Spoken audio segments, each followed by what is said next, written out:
Bom dia, graça e a paz, o nosso Senhor e Salvador Jesus. Vamos ao nosso segundo capítulo da série, As Perguntas que Deus Fez.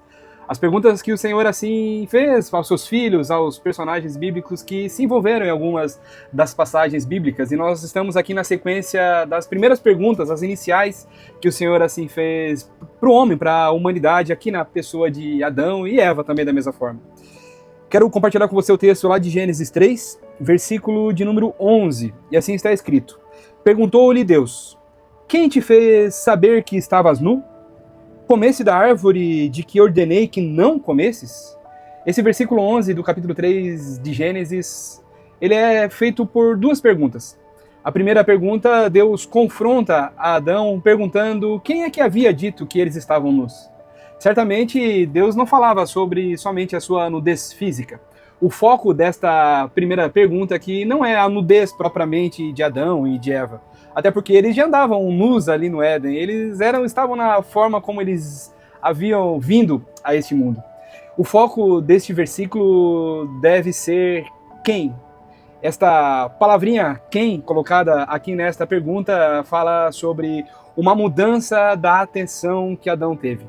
Deus havia gerado várias palavras, vários ensinamentos e várias instruções para Adão e Eva. E nenhuma delas falava sobre eles comerem a árvore ou o fruto tal eles haviam ingerido ali naquele momento. Portanto, quem foi a pessoa que motivou Adão e Eva a comerem do fruto é muito mais importante do que propriamente o pecado. Afinal, neste momento, o homem, a humanidade, Adão ali naquele momento, ele deixa de ouvir a voz do Senhor e passa a ouvir a voz do enganador, do inimigo ali incorporado na serpente. A segunda pergunta fala sobre a árvore. Comeste da árvore que te ordenei que não comesse? Aí sim vem uma pergunta, claro que retórica, não é que o Senhor não sabia qual seria a resposta, mas ele coloca Adão nesse momento para pensar. Irmãos, na nossa vida até hoje é absolutamente igual. Deus, ele libera palavras sobre as nossas vidas e o inimigo vem sempre com a intenção de tentar confundir essas palavras para que nós nos perdamos no meio da caminhada.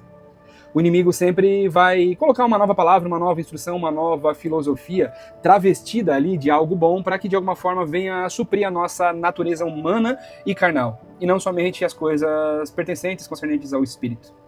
Quando Deus confronta a Adão neste momento, ele mostra que poderia ter vindo sim a punição direto já sobre a vida de Adão ali naquele momento, mas a sua longanimidade, a sua bondade, a sua graça, a sua misericórdia já estava ali pertencente, já estava ali evidente nesta passagem também. Mesmo que, embora fossem traços apenas da graça, a graça plena nós vivemos somente depois, aqui no Novo Testamento, mas a graça já existia ali no Antigo Testamento e a misericórdia do Senhor também estava.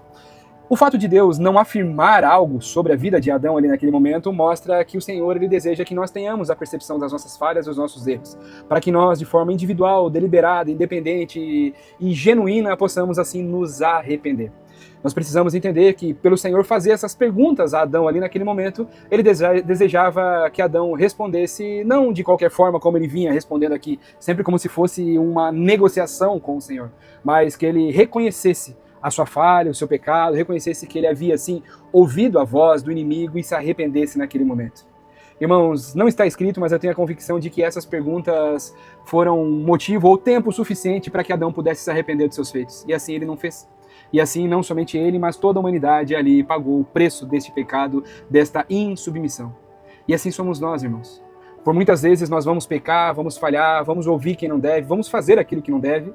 E o Senhor, ele vem 1, 2, 3, 10, 15, 20, sei lá quantas vezes ele vem nos perguntando coisas, procurando a resposta dentro de nós, carregada de um arrependimento.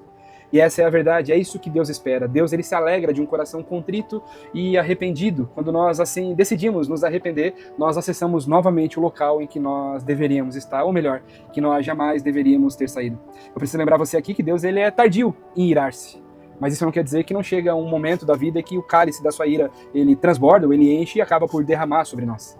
As perguntas que Deus faz, e neste contexto, Deus perguntando a Adão, neste momento, procurava única e exclusivamente o arrependimento que não aconteceu.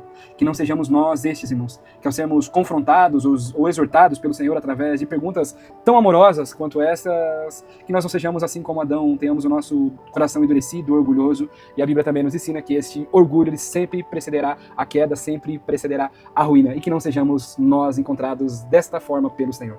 Vamos orar?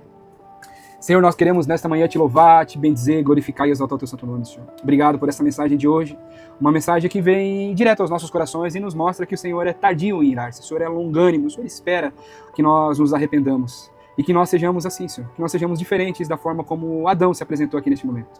Que ao sermos confrontados ou encontrados pelo Senhor com perguntas, assim como o Senhor fez, que nós venhamos trazer as respostas certas, não porque o Senhor não saiba, mas porque nós precisamos trazer essas respostas certas para que aconteça, assim, um arrependimento genuíno nos nossos corações. E se o Senhor tem perguntado algo para nós, Senhor, e nós não temos conseguido discernir aquilo que o Senhor deseja que façamos, que nesse dia, ó Pai, que o Senhor possa, assim, trazer, Senhor, nos elucidar nessas situações para que nós não venhamos ser confundidos pelas mentiras que o inimigo semeia na nossa mente e que nós não venhamos ceder às tentações, transformando elas em pecados, Senhor. Que nós não sejamos desses, Pai. Que o Senhor tenha misericórdia das nossas vidas nesta manhã e que nesse dia a nossa vida seja alinhada definitivamente com aquilo que o Senhor deseja. Em nome de Jesus. Amém. Amém, irmãos? Que Deus abençoe o seu dia. Treine o seu ouvido para ouvir aquilo que Deus está falando e perguntando a você. Que não sejamos assim como Adão, que o Senhor deu a oportunidade dele se arrepender, não se arrependeu, não trouxe a resposta correta ao seu próprio coração e assim pagou o preço do seu pecado. Deus abençoe.